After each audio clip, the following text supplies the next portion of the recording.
Good morning.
बाकी लोग कहाँ गए जी?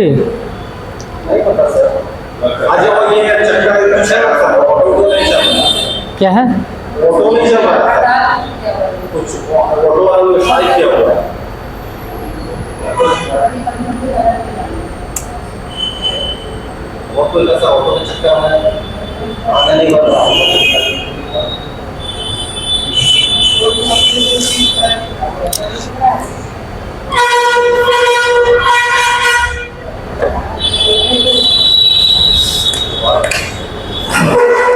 पाँच छः लोग क्लास करोगे, क्लास बंद हो जाएगा।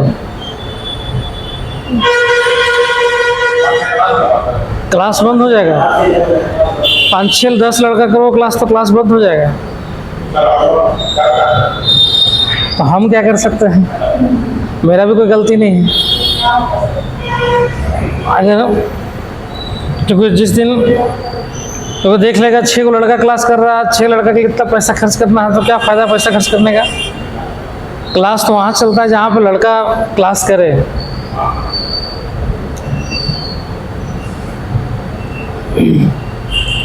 और एक बार बंद हो जाएगा क्लास ना, तो फिर ये क्लास स्टार्ट नहीं होगा फ्री में। अच्छा मौका मिला है कि क्लास चलो चल रहा है, अच्छा रिस्पॉन्स मिलेगा तो फिर नेक्स्ट ईयर भी चलाएगा। हम पहले ही बोले हैं, बहुत मुश्किल हो जाएगा फिर।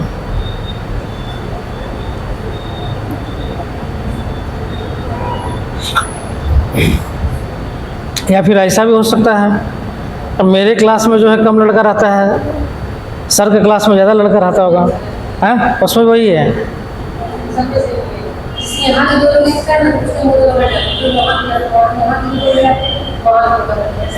अच्छा 2 लोग यहाँ से जाता है तो फिर उधर दूसरा आता है।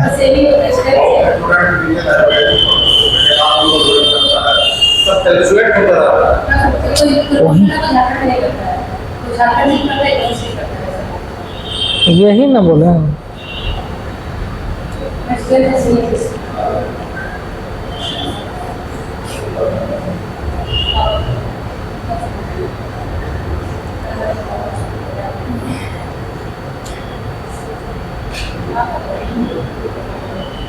यही हम ना बोल रहे हैं कि अभी दोनों का अटेंडेंस नहीं बन रहा है। अटेंडेंस अगर चला जाएगा बनने के लिए तो और मुश्किल है।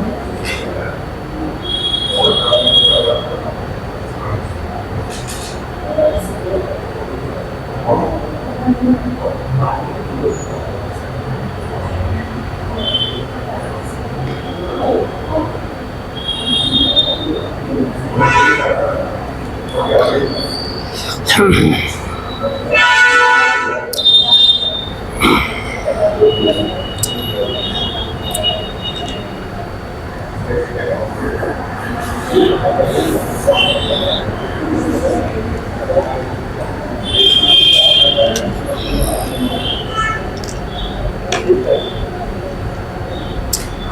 लोगों को तो कोई मोटिवेशन, हमको तो कोई मोटिवेशन ही नहीं आता है। जैसे होता है मोटिवेशन, पढ़ाने का भी मोटिवेशन होना चाहिए।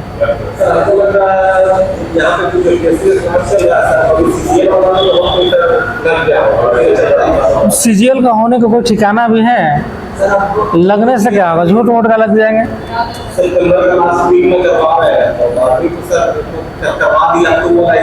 कौन करवा दिया? डेट दिया है क्या?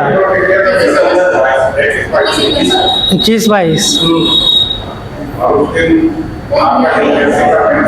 डेट दिया है।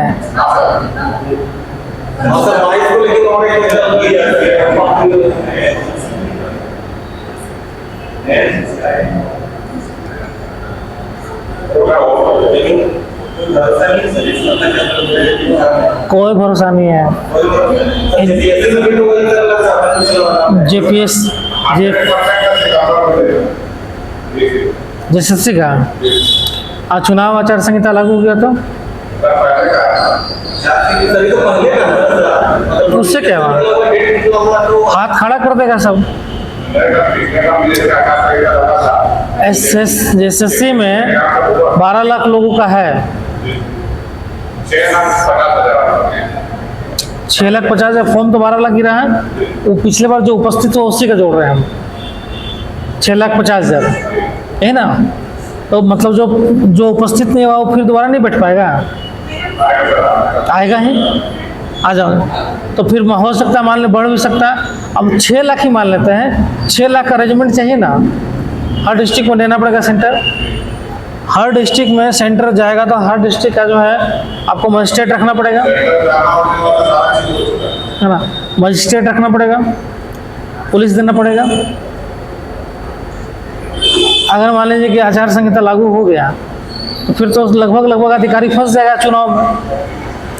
तो अधिकारी फिर मिलेगा कहाँ से इनको? सुरक्षा व्यवस्था में चला जाएगा पुलिस, फिर बहुत दिक्कत होता है।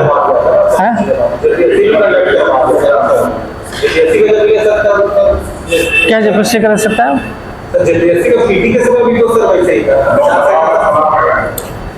लगने का पहले लिया है, 17 मार्च को लिया है इन लोग एग्जाम, और लगा है 24 को। पहले ले लिया इन लोग एग्जाम, तभी तो धारा ले लिया एग्जाम इन लोग झट से। हाँ, ये हो सकता है नहीं लगेगा तो ले लेगा। हाँ, अगर अरेंजमेंट कर लेगा पहले से तब ले लेगा। अगर अरेंजमेंट नहीं होगा और हाथ बहुत धीम हो रहेगा तो बहुत मुश्किल है। जहाँ पे लोगों को पॉसिबल लग रहा है कि एग्ज़ाम क्लियर हो सकता है, वही एग्ज़ाम इन लोग लेके क्लियर करेगा। एग्ज़ाम ले लेगा लेकिन उसका फ़ायदा नहीं मिलने वाला ना सरकार को। फ़ायदा निकलने वाला समय ख़त्म। अब फ़ायदा ले तो रहा है, उत्पाद सिपाही वाला में तो ले ही रहा फ़ायदा।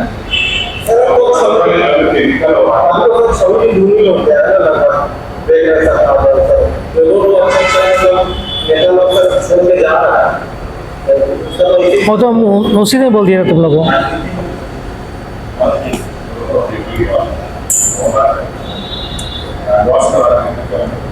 राजनीति में कोई किसी का दोस्त दुश्मन नहीं होता जी, सब एक होता है। अभी मान लीजिए कि छोड़ के गए वहाँ, अभी तुम शायद हो सकता है 31 या 30 तारीख को जो है घोषणा होगा। जो सरकार अभी है उसका मतलब न्यू रखने से, मतलब न्यू बोलने से लेके अभी जो सरकार बन गया था मतलब ना जो हम साथ चले, अब जब तक की दल को छोड़ के जा रहा है कोई और दल, आदमी क्या पड़ता है। लेकिन जानते हो पब्लिक उतना, सुनो ना, तुम जो बोल रहे हो ना, वो कार्यकर्ता में इतना सेंटिमेंट होता है, पब्लिक में नहीं होता है। कार्यकर्ता में होता है सेंटिमेंट, उसको लगेगा कि मेरा जो है नेता को छोड़ दिया। पब्लिक में नहीं होता, पब्लिक अपना फायदा देखता है। अच्छा, पब्लिक को फायदा मिल रहा है ना। अभी मान लीजिए 40 लाख जो है लोगों के अमाउंट चल गया है 1000 रुपया। बोले थे ना, जो बात हम बोले थे घोषणा को बोलेगा इस चीज़ को। हजारीबाग में मुख्यमंत्री बोले कि जो है हम दे रहे पैसा, आपको मिलता रहे पैसा, चाहेंगे ना कि मिलता रहे, तो बोला कि हाँ, तो चाहे तो मिलता तब तक रहेगा जब तक हम रहेंगे। हो गया।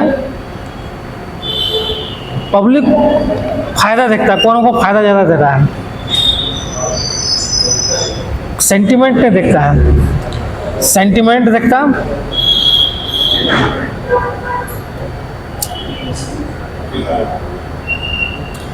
हम लोग का जो है लास्ट कहाँ तक हुआ था जी?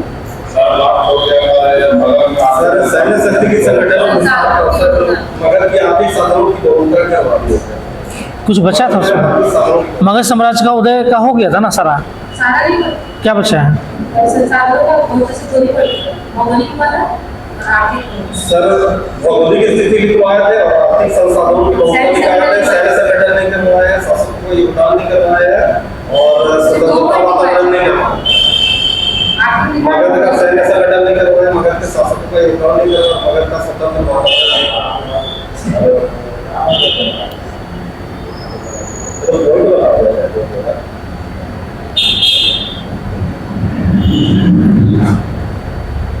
पांच पॉइंट लिखवाया सर। मगध की भौगोलिक स्थिति, मगध में आर्थिक संसाधनों की बहुलता, ये 2 पॉइंट को लिखवा दिया था सर। अच्छा। और 3 पॉइंट को मगध का सैन्य संगठन ये नहीं लिखवाया है, मगध के शासक को योगदान ये नहीं लिखवाया है और मगध का स्वतंत्र वातावरण ये नहीं।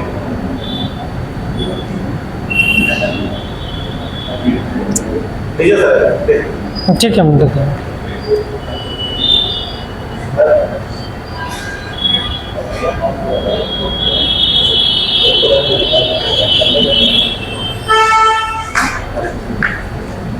सर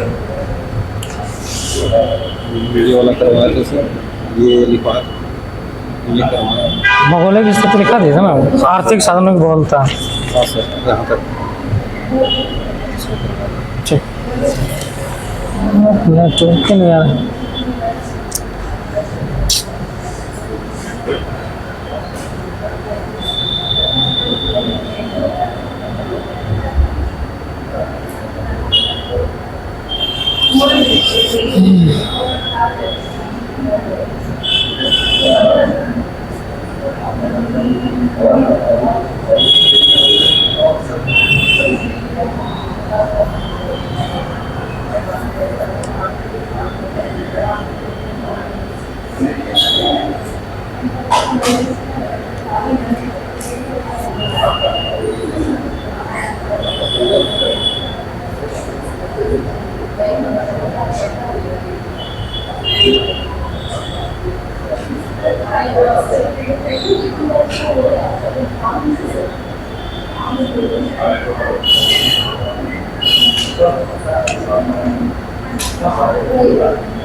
और हमको लिखाए थे नहीं सर, यही केवल ये यहाँ पर से ये सर ये गणराज्य की शासन प्रणाली करवाए, ये सब करवाए थे मूल्यांकन इसका ये सब करवा दिए, तो फिर मगध का उदय से ये सब भौगोलिक स्थिति तुम लोग को लिखवा दिए। हाँ सर, हाँ। और ये आर्थिक संसाधनों की बहुलता सर, सैन्य संगठन और शासकों का योगदान और स्वतंत्र वातावरण। ठीक।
तो नेक्स्ट हम लोग का था सैन्य कारण ना। देखो सैन्य कारण में ये सिंपल सा था कि देखो ये था कि जो है मगध का जो है मगध के पास जो है संसाधन जो है प्रचुर मात्रा में था, ठीक है। संसाधन जो है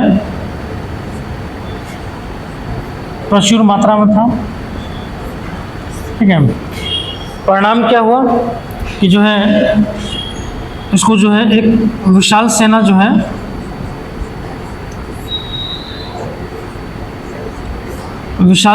है निर्माण करने में जो है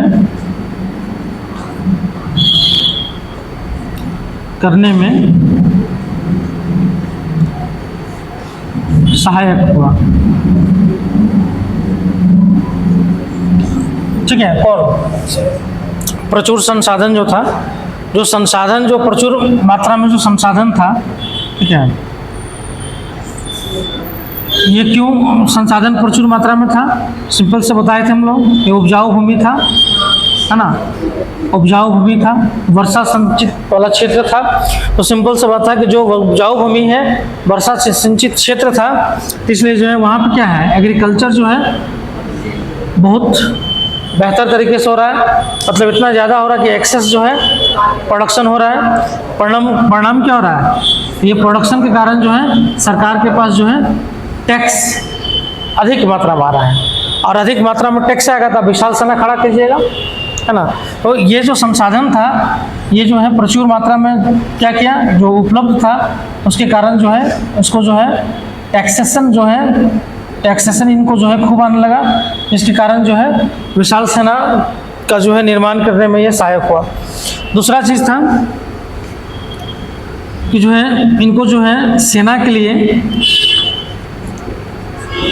हाथी उपलब्ध था, इनके पास हाथी उपलब्ध था। खासकर हजारीबाग जो है कोडरमा वाले घाटी क्षेत्र में जो है इनको हाथी जो है मिल जाता था आराम से। तो हाथी जो है सैन्य के लिए, हाथी जो है इनके लिए जो है आसान संसाधन था। दूसरा लोएस्ट का क्षेत्र, ठीक है। ऐसा देखो लोएस्ट की उपलब्धता,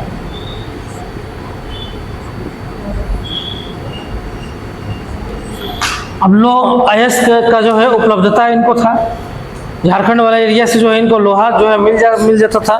अब लो अयस्क की उपलब्धता जो है आसानी से था इनके पास। परिणाम क्या हुआ कि जो है हथियार वगैरह के लिए जो है हथियार जो है एक तरह से प्रचुर मात्रा में जो है इनको हथियार जो है मिला, है ना, प्रचुर मात्रा में। तो इनके पास जो है सेना के लिए जो है हाथी मिल जा रहा है, प्रचुर मात्रा में जो है इनके पास संसाधन लो अयस्क के रूप में आ जा रहा है, मतलब हथियार बनाने में इनको कोई दिक्कत। पहले हथियार कोई लोहे के बन रहा था, या तो तलवार बनता था, या भाला बनता था, या जो है ढाल बनता था, ठीक है। कवच वच भी सोने लोहे का ही बनता था। तो सिंपल सी बात है, इनके पास जो है संसाधन उपलब्ध था, हथियार आसानी से बन जा रहा था, प्लस जो है सैन्य के लिए हाथी वगैरह उपलब्ध थे, प्लस संसाधन भी इनके पास था, है ना, मतलब टैक्सेशन भी इनके पास खूब आ रहा था। इन तीनों चीज़ों ने क्या किया, एक मजबूत जो है सेना जो है खड़ा कर दिया, और ये सेना जो है क्या किया, मगध साम्राज्य का विस्तार कर दिया, ठीक है।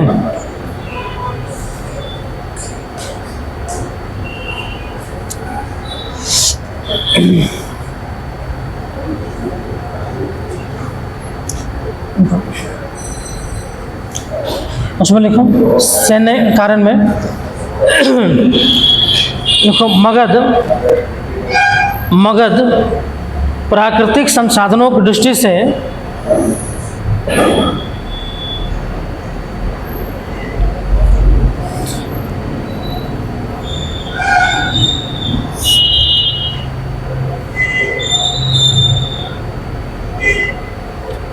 प्राकृतिक संसाधनों की दृष्टि से अधिक समृद्ध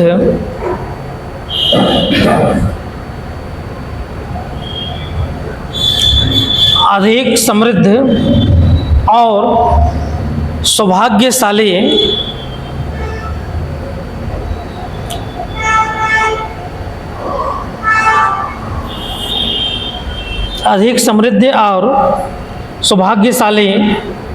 था। मगध के निकटवर्ती जंगलों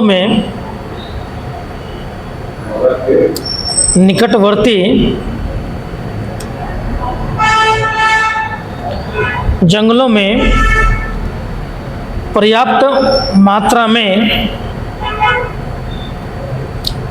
हाथी पाए जाते थे।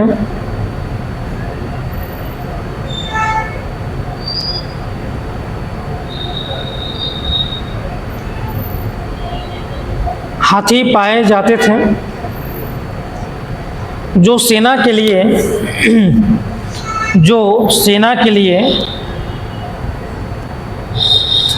बहुत उपयोगी सिद्ध हुए,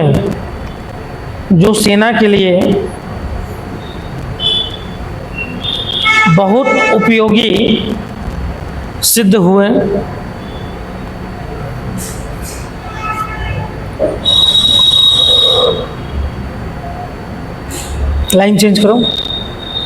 देखो मगध क्षेत्र में कच्चा लोहा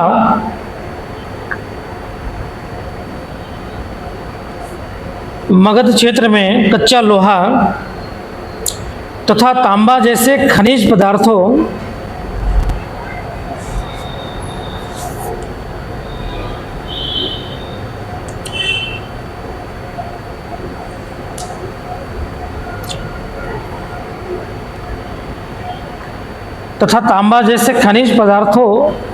की बहुलता थी।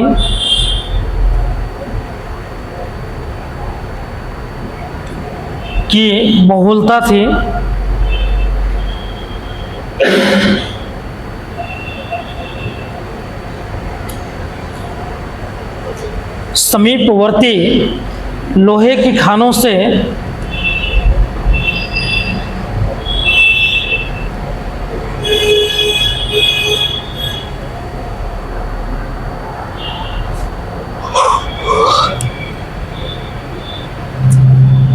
मगध के शासक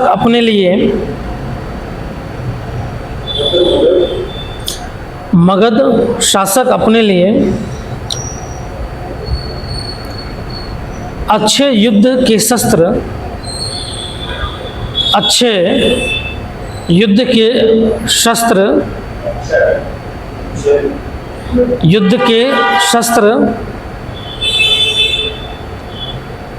तैयार करवाए,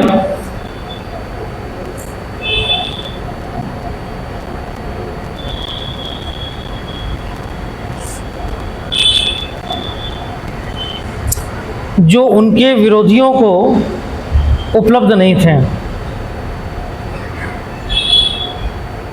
जो उनके विरोधियों को ऐसे आसानी से उपलब्ध नहीं थे।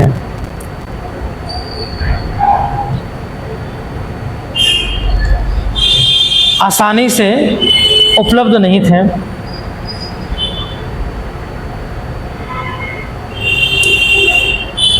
लाइन चेंज करो।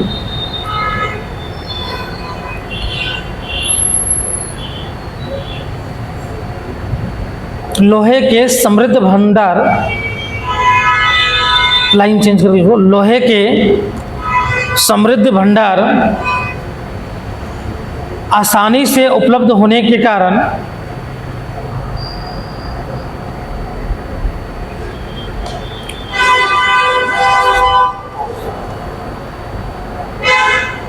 मगध के आसानी से उपलब्ध होने के कारण, रुक जाना, अलग अलग अस्त्र बनाकर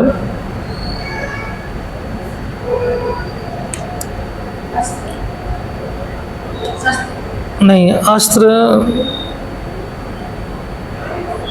अस्त्र को काट दो, औजार लिख लो सबसे अच्छा।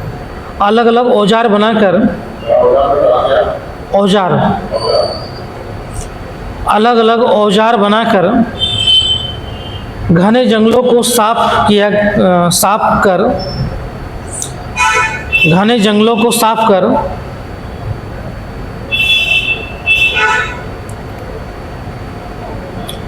कृषि योग्य भूमि का विस्तार हुआ।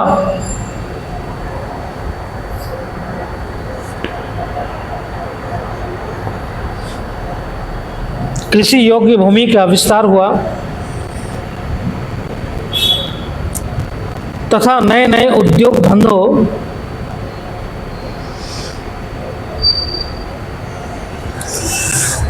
नए नए उद्योग धंधों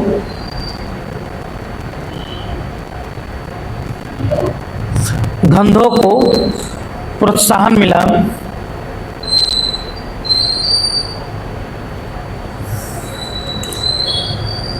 नए नए उद्योग धंधों को प्रोत्साहन मिला। परिणामतः राज्य की आय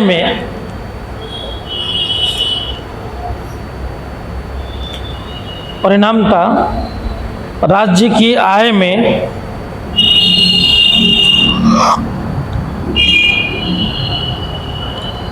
वृद्धि हुई।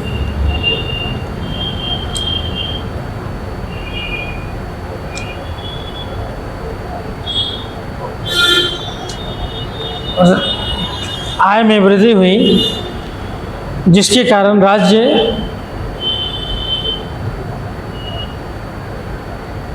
एक मजबूत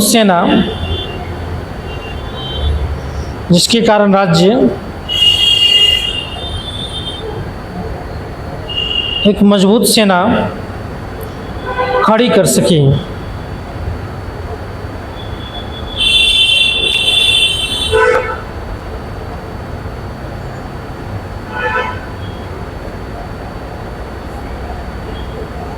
ठीक है, सिंपल सा था कि जो है मगध के पास ही जो है बढ़िया सेना क्यों, सेना और लोगों के पास भी था लेकिन मगध के पास सेना बढ़िया क्यों?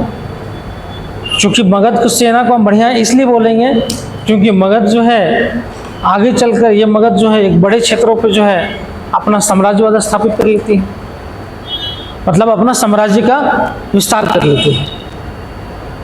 यही मगध जो है आगे चलकर जो है मध्य भारत से लेकर जो उत्तर भारत तक, मतलब पंजाब के क्षेत्र से ले ले पूरा जो है नॉर्थ इंडिया जो है इनके कैप्चर में आ जाता है। तो इसका मतलब था सेना इनकी बहुत अच्छी थी, तभी इन्होंने जो है अपने साम्राज्य का विस्तार किया होगा। समझ में आया? तो सेना क्यों अच्छी थी? जो संसाधन इनको मिला वो संसाधन जो है दूसरे राज्यों को नहीं मिला होगा, इसलिए उनकी सेना इतना मजबूत नहीं रही जितना मगध की सेना मजबूत। जैसे हम लोग एग्जाम्पल बोलते हैं ना, हम लोग बोलते हैं कि आरक्षण क्यों जरूरी है, हम लोग यूज करते हैं कि आरक्षण क्यों जरूरी है। तो बोला इसका आरक्षण भाई जरूरी इसलिए है क्योंकि मेन संसाधन की बात है। एक जो पिछड़ा वर्ग है, जो शोषण आधारित समाज का जो है पार्ट रहा, उसको कभी भी जो है इक्वल संसाधन नहीं मिला, जिसके कारण वह समाज में क्या हो, पिछड़ गया। तो संसाधन उसके पास नहीं था इसलिए वो पिछड़ गया, इसलिए नहीं कि उसके पास बुद्धि ही नहीं था, इसलिए नहीं कि उसके पास बुद्धि ही नहीं था, इसलिए क्योंकि उसके पास संसाधन नहीं था, इसलिए वो जो है अपना डेवलपमेंट नहीं कर पाया, इसलिए वो पीछे रह गया। समझ में आया? जैसे संसाधन मिलना स्टार्ट हुआ, पार्टिसिपेशन बढ़ने लगा अलग अलग क्षेत्र में। समझ में? तो इसलिए जो है, तो यही चीज़ वहाँ भी था। ये ऐसा नहीं है कि मतलब जो है मगध साम्राज्य वाकई में इतना, उसका शासक इतना शक्तिशाली थे कि जो है सामान्य सेना सबका बराबर बराबर सेना हो और शासक जो है सबको हरा दे, ऐसा तो होता नहीं होगा। हाँ, उनका योगदान होगा, लेकिन सिर्फ वही एक फैक्टर नहीं होगा। एक मजबूत सेना और संसाधनों से भरपूर सेना जो है विजय प्राप्त कर लेता है। अंग्रेजों ने जो है विजय क्यों प्राप्त कर लिया? क्योंकि अंग्रेजों के पास कम संसाधन था, लेकिन जो संसाधन उसके पास था वो भारतीयों के पास नहीं था। सबसे बड़ा संसाधन क्या था? बारूद, गोली बंदूक। तो भारतीयों के पास था ही, तलवार से लड़ते थे, वो तलवार से मारने आते तब तक तो गोली मार के उधर ढेर करता था। और दूसरा ट्रेंड सेना, भारतीय सेना भारतीय लोगों को ही लेकर अंग्रेजों ने ट्रेनिंग देकर उसको मजबूत बना दिया। और वही सेना भारतीयों के पास भी था, लेकिन वो सेना जो है सक नहीं पा रहा था।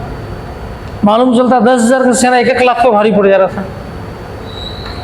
बंगाल का जो है नवाब का जब युद्ध हुआ था, बक्सर का युद्ध, उस समय तीनों की सेना मिला के 1 लाख प्लस था। 1 लाख प्लस था। और अंग्रेजों का जो है मुश्किल से 10,000 भी नहीं था, मुश्किल से 10,000। और उसमें भी अंग्रेज लोग कितने थे? 2500 से 3,000। उसमें भी 8,000 साढ़े 7,000 भारतीय सेना थी जो अंग्रेजों ने ट्रेंड किया था उनको। 8,000 7-8,000 जो है भारतीय सेना थी, और 2 से 2,500 अंग्रेज थे उसमें, जो अंग्रेज आए थे वो। और उधर जो है नवाब की सेना, मुगल की सेना और जो है अवध की सेना, तीनों सेना मिला के 1,10,000-15,000 के आसपास थी। लेकिन उसके बावजूद बक्सर के युद्ध में, प्लासी के युद्ध में क्या बोलते हैं, बक्सर के युद्ध में हार हो गया। अब बुरी तरीके से हार गया। क्यों हार गया? 1 लाख सेना को 10,000 सेना हरा दे रहा है, मतलब एक सेना 10,000 सेना को मार रहा है। क्यों? संसाधन और ट्रेंड सेना थी, संसाधन बढ़िया था उनके पास। तलवार लेकर दौड़ते रह जाते तब तो उधर से गोली मार दिया था, बारूद का उपयोग करता था। अब भारतीय जो है उस तरह का बारूद, तब इस चीज़ को कौन समझा था? बोला जाता है कि इस चीज़ को, ये मेंटलिटी को कौन समझा था मालूम है? इस मेंटलिटी को समझा था कौन? सर ये कौन?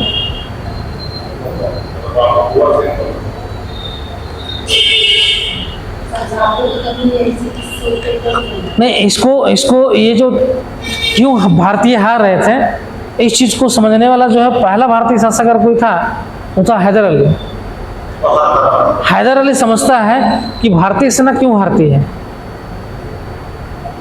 उसको समझ में आता है कि क्यों, क्योंकि संसाधन और ट्रेंड नहीं था। तब ना हैदर अली जो है डिंडोगुल में जो अस्त्र शस्त्र का कारखाना लगा देता है, गोला बारूद का कारखाना लगाता था। उसको समझ में आ जाता है कि गोला बारूद ही मेन हथियार है। तो भी प्राप्त किया था फ्रांसीसी लोग की सहायता से, क्योंकि फ्रेंच के पास भी तो था गोला बारूद और ये, तो फ्रेंच की सहायता से लगा लेता, कैसे बनाया जाता वो ट्रेंड कर लेता फ्रेंच, समझा। तो फ्रांसीसियों की सहायता से जो है डिंडोगुल में वो लगाता है, जो कारखाना लगाता है गोला बारूद का और हथियार बनाने का। और फ्रांसीसी सेना के तर्ज पर, अंग्रेजों का नहीं, क्योंकि अंग्रेजों की सेना का टक्कर कौन लेता था? फ्रांसीसी। इसलिए फ्रांसीसियों के तर्ज पर अपना सेना का गठन करता है, इसलिए हरा नहीं पाता अंग्रेज उसको, हरा नहीं पाता अंग्रेज। अगर माजाल नहीं था कि हैदर अली को हरा देता, या उसके बाद टीपू सुल्तान भी, हैदर अली से ज़्यादा खतरनाक टीपू सुल्तान भी था, ज़्यादा तेज था वो। मतलब बोलता है कि आधुनिक भारत में जो है दूरदर्शी अगर कोई सुल्तान राजा था तो वही था। विदेशी संबंध भी अच्छा बना रहा था, यहाँ तक कि टीपू सुल्तान को मदद करने के लिए जो है नेपोलियन भारत में आक्रमण करने की योजना बनाता है।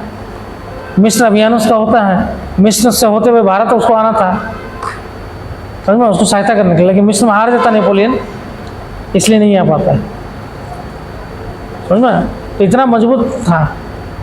और जो है कई जो है कारखाना वो लगाता है, लेकिन अंग्रेज जब समझ जाता है कि भाई अब जो है गोला बारूद हथियार से अब नहीं हो पाएगा, अब संख्या से हो पाएगा, तब वो क्या करता है कि मराठा और जो है कर्नाटक और हैदराबाद के नवाब को मिला लेता है, सबको मिला के गठजोड़ बना लेता है, तब लड़ाई लड़ता है।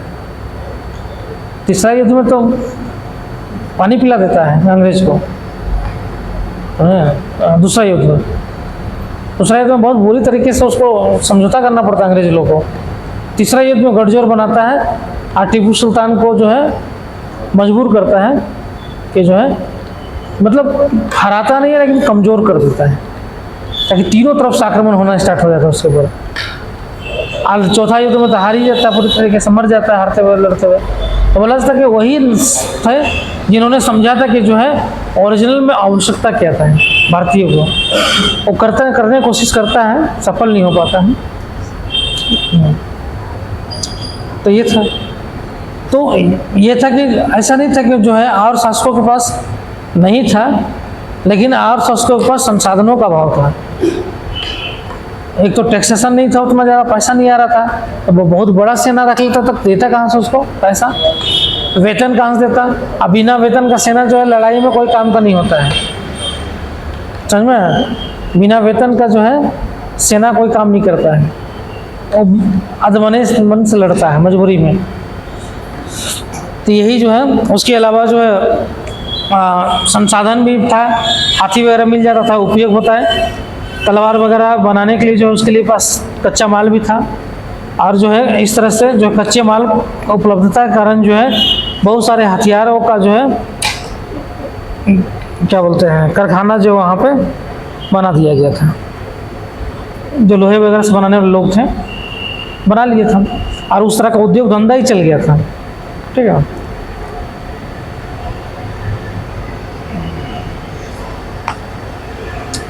नेक्स्ट लिखो, स्वतंत्र वातावरण। वातावरण वही है ना, तो बाद में लिखाएंगे। स्वतंत्र वातावरण लिख लो पहले, छोटा है। स्वतंत्र वातावरण, इसमें लिखो मगध का वातावरण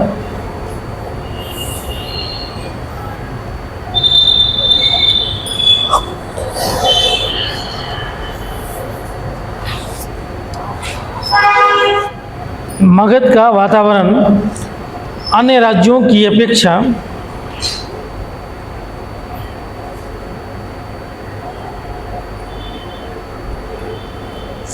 स्वतंत्र था।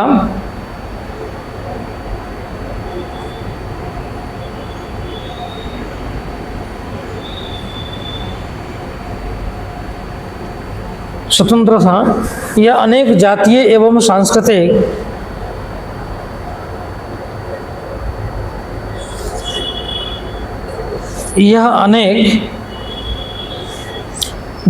या सांस्कृतिक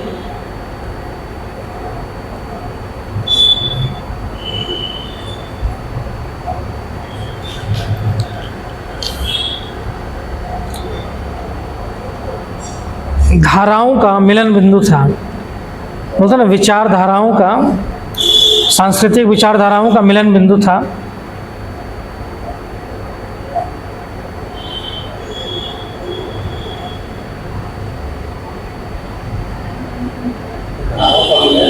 बिंदु था। यह भूमि, ऐसे लिखो, रुक जाओ, एक और यह भूमि, एक और हाँ, यह भूमि एक और यह भूमि जरासंध, बिंबिसार जरासंध, बिंबिसार, अजातशत्रु,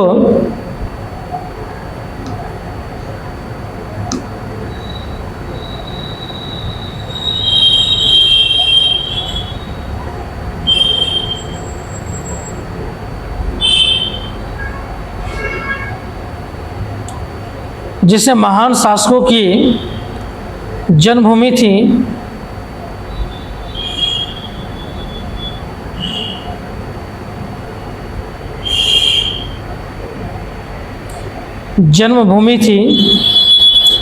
तो वहीं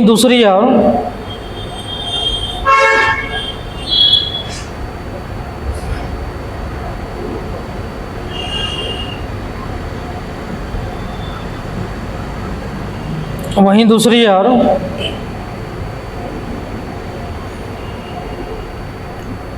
वैदिक धर्म के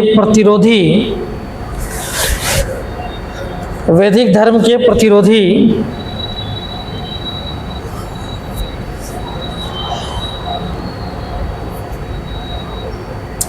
जैन तथा बौद्ध धर्म के उदय का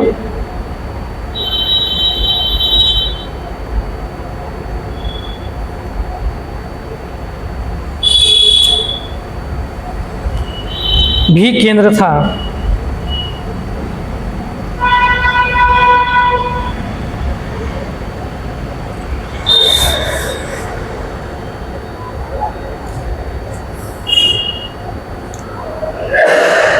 उदय का भी केंद्र था।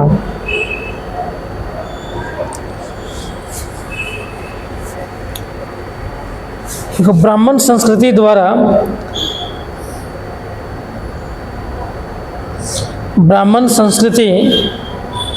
द्वारा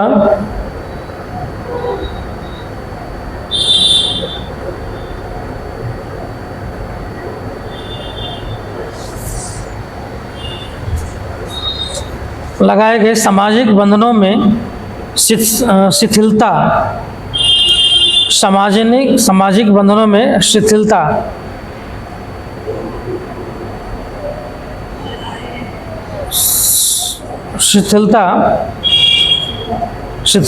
समझते हैं ना? नहीं समझते हैं?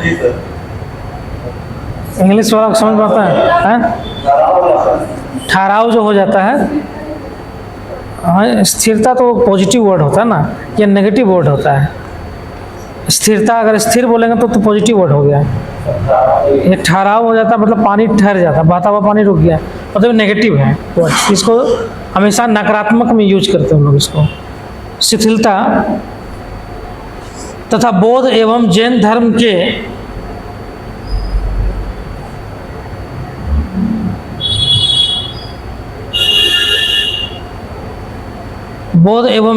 धर्मों के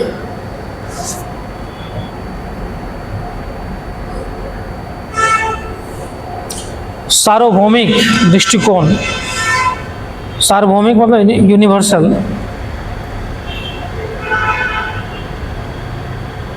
सार्वभौमिक दृष्टिकोण ने इस क्षेत्र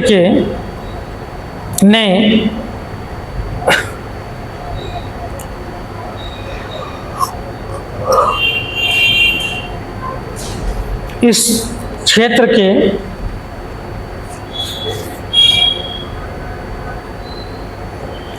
राजनीतिक दृष्टिकोण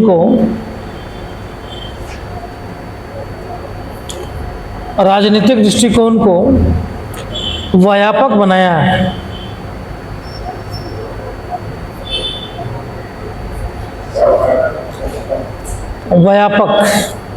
ब्रॉड, इस क्षेत्र के राजनीतिक दृष्टिकोण को व्यापक बनाया, जिससे यह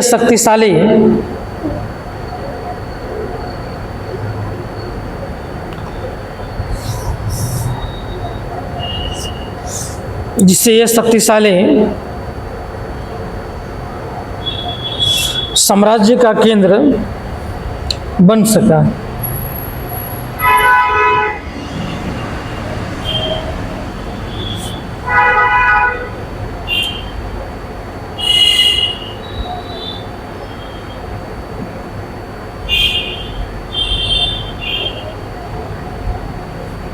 ठीक है।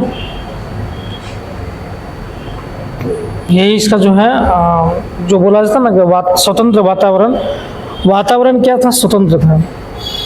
कैसे वातावरण स्वतंत्र था? और क्षेत्र में जाएंगे तो और क्षेत्र में आपको जो है थोड़ा कंजर्वेटिव टाइप का जो है वातावरण मिल जाता। क्यों? क्योंकि ब्राह्मण धर्म में उस समय क्या था? कर्मकांडीय आधारित बन चुका था।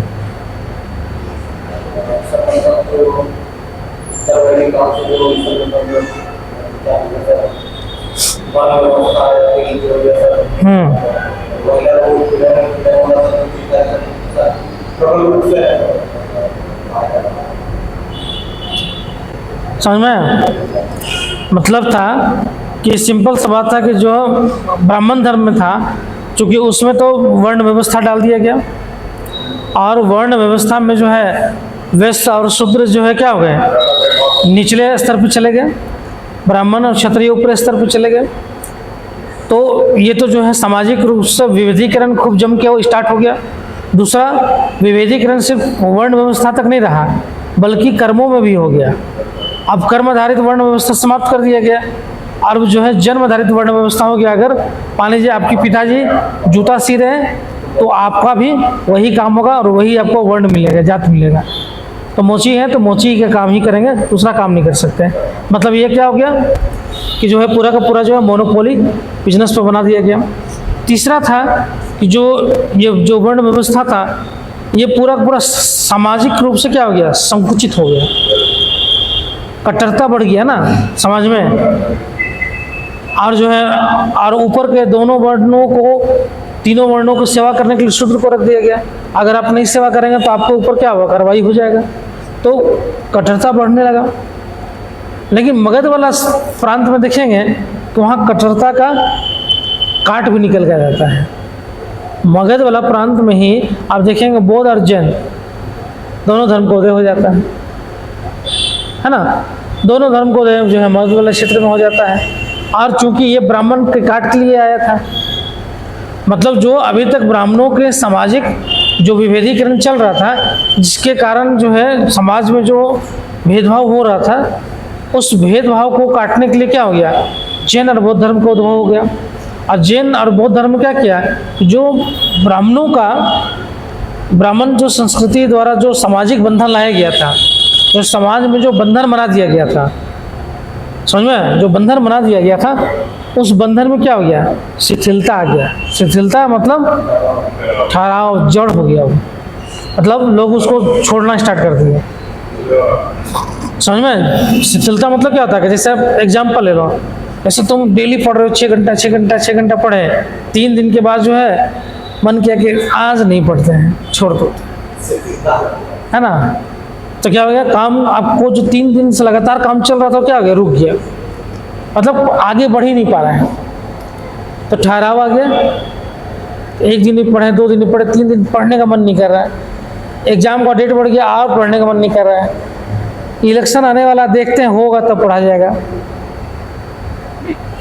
होता है ना। जो अभी जो आप पढ़ रहे हैं और जो नोटिफिकेशन आने के बाद पढ़िएगा, दोनों में डिफरेंस रहेगा। अभी पढ़ रहे हैं लेकिन शिथिलता वाला पढ़ाई है। पढ़ रहे हैं लेकिन चलो कोई कुछ काम नहीं तो पढ़ लेते हैं। तो लोगों में क्यों आ रहा है शिथिलता? इसी कारण है। लोग देख ही नहीं पा रहा है। वो लग रहा है कुछ अभी तो आया ही नहीं कुछ है, काहे के लिए जो मरने जीने के लिए, चलो बैठ के कुछ पढ़ लेते हैं। और ये हमेशा याद रखो कि हमेशा ये लगते रहता है कि ये बुक नहीं पढ़े, ये बुक नहीं पढ़े, ये भी नहीं पढ़े, ये भी नहीं पढ़े। मन करता है कि क्लास करने से अच्छा कि लाइब्रेरी में बैठ के पढ़ लेते हैं, है ना। लेकिन लाइब्रेरी में क्या होता है ना, मेरा मानना है कि लाइब्रेरी अगर सेल्फ ओपन अगर लाइब्रेरी है तो माइंड डिस्ट्रैक्ट होता ही होता है। वो कितना भी आप खामोशी रखो, कोई आएगा एक बार नज़र टूटेगा, वहाँ चला जाएगा। कोई सामने बैठा है उसको देखेंगे पढ़ रहा है कि नहीं पढ़ रहा है, क्या कर रहा है। उधर देख रहे हैं वो मोबाइल चला रहा है, अच्छा है ना। अगर 4 लोग मोबाइल चला रहा है, आपका माइंड भी डाइवर्ट होगा। फिर आपको बोला थोड़ा शब्द देखिए, हम भी देख लेते हैं, आप भी देखेंगे, पता है ना।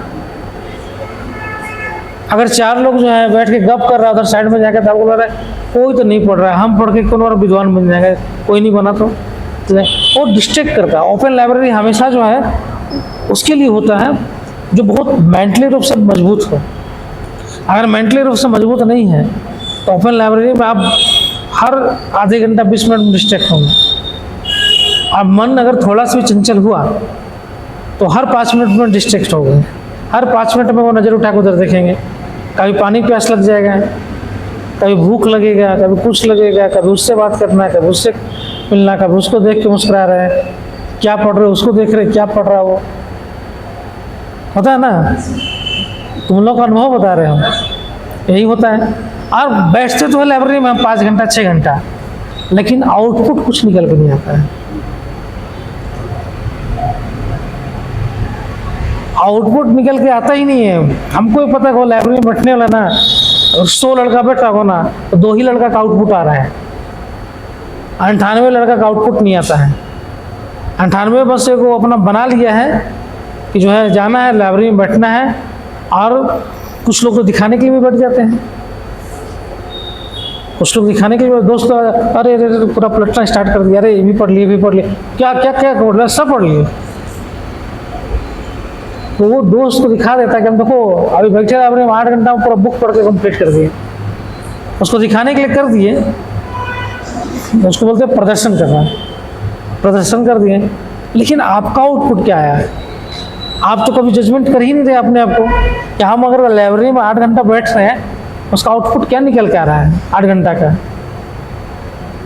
खाली चक्की में जो है गेहूं डाल रहे हैं, आटा पिसा ही नहीं रहा है,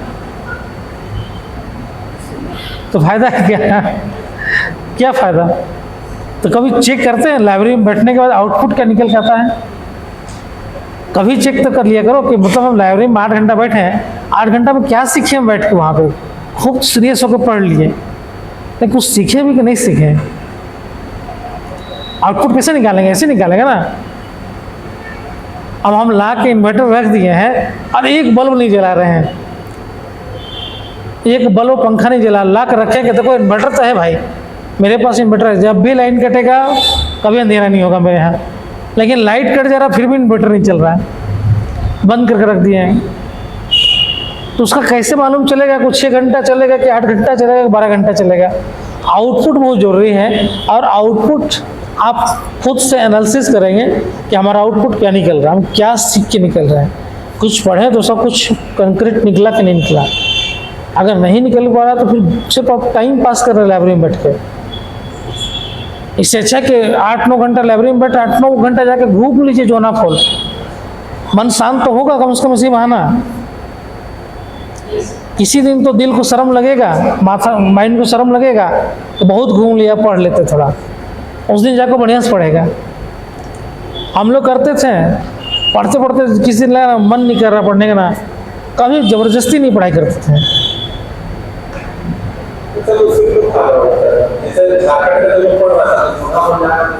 हम हाँ ठीक हो, लेकिन वो कोई हिस्ट्री नहीं पढ़ता है। जोना फॉल में जाके मैंने ठीक है।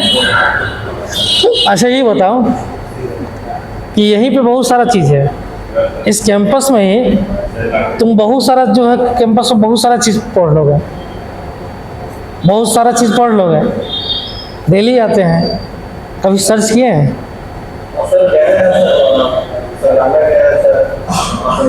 कितना लोग वहाँ जाकर देखा हो कि रामदयाल सिंह मुंडा का जन्म कब हुआ है, और बोर्ड पर लिखा हुआ है, लेकिन किसी को पता नहीं होगा। डेली आते हैं। तो जोना फॉल में जाकर 100 फीट है कि 150 फीट है, कौन देखने जाएगा? वहाँ जाएगा, मटन चावल बनाएगा, खाएगा, चल देगा। समझ में? वहाँ लोग घूमने जाता है ना, या तो फोटो खिंचाएगा, या तो खाएगा या पिएगा, यही करेगा। तो ये है कि अगर मान लीजिए मन नहीं लग रहा पढ़ने में, जाओ घूम लो, दिमाग को इतना जिसमें मन लग रहा लगने दो। घूमने मन लग रहा है, पिक्चर देखने में होता है। हम लोग को हमेशा होता है कि हम लोग को माइंड करता था मूवी देखने का, मूवी का शौकीन थे हम लोग मूवी देखने का, तो हम लोग मूवी लगातार देखते थे। इतना देखते थे ना कि कि दिमाग एकदम थक जाता था, बोलता अब नहीं देखेंगे 2 महीना मूवी। 2 महीना एकदम मूवी से नफरत हो जाता, इतना दिखा देते थे। 24 घंटा 48 घंटा लगातार देख रहे हैं, आप मैगी खा खा के देख रहे हैं। तो मैं ऐसा देखते थे। वो दिल्ली वगैरह में क्या होता था, भाड़ा पर मिलता था टीवी और वो सीडी वाला, ला के जो है देख रहे दिन भर। थक गया मैं आज, एकदम लगा अब नहीं मूवी। टीवी देख के ना भाग जाते थे, नफरत हो जाता था। अब 2 महीना खूब जम के पढ़ते थे, फिर लगता था कि ना इसके लिए थोड़े हम लोग आए दिल्ली, पढ़ो जम के। अब 2 महीना खूब इतना पढ़ लेते थे कि जो 3 महीना 4 महीना नहीं पढ़ते 2 महीना पढ़ के निकल जाता था। फिर मन भटकता था, फिर निकल गए घूमने के लिए, कहीं चलो घूम के आते हैं, चले गए 2 दिन घूमने के लिए कहीं। तो ये भी होता है, दिमाग को कभी कभी चेंज करना चाहिए। मूड हमेशा चेंज होता है, तो उसके अनुसार भी काम करना चाहिए, ज़बरदस्ती नहीं बैठाना चाहिए। और हमेशा एक चीज़, अगर कोई भी काम करो आउटपुट जरूर आना चाहिए। अगर आउटपुट नहीं आ रहा तो फ़ायदा नहीं है। अगर मान लीजिए हम यहाँ पढ़ाएंगे, हमको पैसा नहीं मिलेगा तो हम क्यों पढ़ाएंगे यहाँ पर? आउटपुट नहीं अगर मेरे पास आएगा तो हम यहाँ पर क्यों, हम सेवादान अभी करने लायक तो एज भी नहीं हुआ है, चलो फ्री में सेवा कर दें। अगर पीछे में 4 फैमिली भी है ना, तो आउटपुट बहुत ज़रूरी है। या यहाँ क्लास कर रहे हैं तो भी आपको एनालिसिस करना है कि आउटपुट मेरा आ रहा है तो क्लास करना है। लाइब्रेरी में जा रहे हैं तो आउटपुट आ रहा है कि नहीं आ रहा है, बैठने से नहीं आ रहा है तो खुद सेल्फ बैठिए रूम पे, खुद अकेले बैठिए। कम से कम अकेले बैठिएगा तो डिस्ट्रैक्ट नहीं होगा माइंड, है ना, डिस्ट्रैक्ट नहीं होगा। या फिर वैसा अगर कैबिन टाइप का बना हुआ जहाँ पर वो आपको देखने हुलकने का मौका नहीं है तो बैठिए, है ना। और जब एक बार मेंटली मजबूत बन जाइए फिर ओपन लाइब्रेरी में बैठिए, फिर कुछ भी होते रहे, वो तपस्या है। ओपन लाइब्रेरी में बैठना तपस्या है कि आप पढ़ते रहिए और ध्यान भी ना जाए किसी पे, ये तपस्या तो है। ऋषि मुनि वाले करते थे, मेनका डांस भी करती थी तो भी विश्वामित्र को कुछ फर्क नहीं पड़ता था, वो अपना जो है तपस्या कर रहे हैं। तो यहाँ ओपन लाइब्रेरी में बैठ के और आप इतना फोकस्ड हो गए हैं कि आपके अगल बगल से कौन जा रहा है आपको पता नहीं चल पा रहा, कोई मोबाइल देख रहा है आपको पता ही नहीं चल पा रहा है।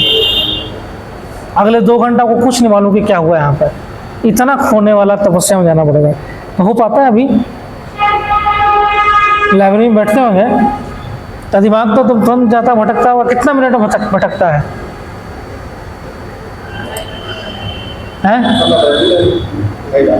तुम नहीं जाते हो? तुम जाते हो?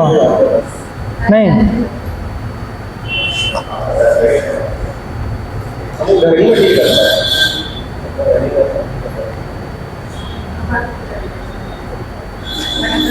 चेक करना तुम लोग का जी भटकता है, नहीं भटकता है? बहुत भटकता है। पानी पीने कितने बार जाती है?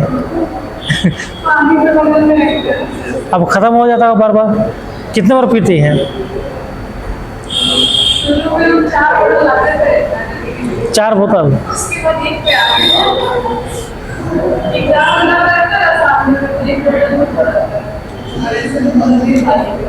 वहाँ फोकस्ड होना जरूरी है, फोकस्ड हो जाए। ओपन लाइब्रेरी खराब नहीं है, फोकस्ड होना बहुत जरूरी है। माइंड को जो है डाइवर्ट नहीं होने देना है, तभी होगा ना। डाइवर्ट हो जाएगा तो कैसे होगा?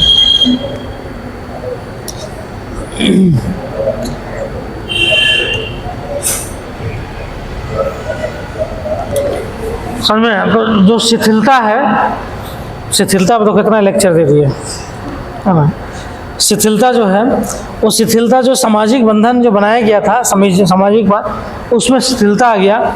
और बौद्ध और जैन धर्म के जो है मगध के क्षेत्र में उद्भव से जो है मगध का जो राजनीतिक वातावरण था वो क्या हो गया, एक स्वतंत्र राजनीतिक वातावरण का निर्माण किया, जिसके कारण क्या हो गया कि वहाँ पे नेगेटिव